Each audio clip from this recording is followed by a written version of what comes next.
शिवरात्रि का पावन पर्व है महाराज जी। महाराज जी, महादेव जी का आपके जीवन में क्या भूमिका रहा है महाराज जी, पूरे जीवन में? कैसे वाणी उनकी कृपा का वर्णन करें। बचपन से लेकर के आज तक वही संभाल रहे हैं, भगवान शंकर की ही कृपा से। जिस कुल में जन्म हुआ वहाँ के आराध्य देव भगवान शंकर, शैव उपासना,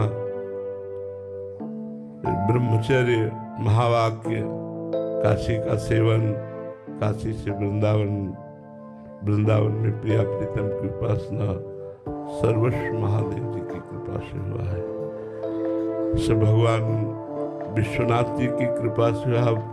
उस कृपा को वाणी की सामर्थ्य नहीं कि वर्णन कर सके, जैसी कृपा भगवान से। और ये हम निश्चित कहते हैं, जिस पर भगवान शिव की कृपा नहीं है वो कभी प्रेम को प्राप्त नहीं हो सकता, आत्मबोध को प्राप्त नहीं हो सकता।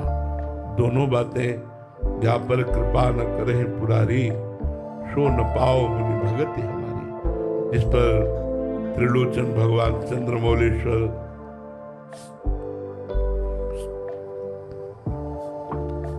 शिव जी की कृपा नहीं हो, भगवत प्रेम प्राप्त नहीं कर सकता।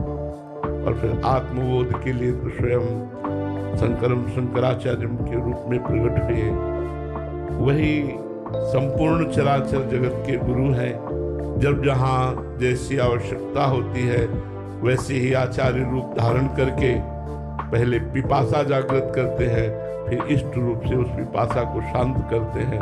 सारा खेल शिव का ही है। वही सर्वोपरि परम तत्व विविध रूपों में प्रकाशित हो रहे हैं। एक ही तत्व है, तत्व दो नहीं है, एक ही परम तत्व है। हाँ, रस का रसास्वादन कराने के लिए, जैसे एक ही दूध के बहुत प्रकार के मिष्ठान बनते हैं, उनका स्वाद अलग अलग रस विशेष हो जाता है, ऐसे एक ही परमात्मा तत्व भगवान शिव अपने रसास्वादन का रसास्वाद कराने के लिए विविध रूप धारण किए हुए हैं। वही प्रिया प्रीतम है, वही सिया राम है, वही सर्वस्व है, उनके सिवा कोई नहीं है। तो उन्हीं का ही सर्वोपरि कृपा प्रसाद हृदय में जागृत हुआ। उसी कृपा प्रसाद से रासलीला का दर्शन, रासलीला से वृंदावन की प्रति जिज्ञासा, वृंदावन भेजना, वृंदावन का संपूर्ण वैभव, ये सब देवादिदेव महादेव की कृपा से ही प्राप्त हुआ है। हम इतना ही कह सकते हैं कि वो हमारे थे,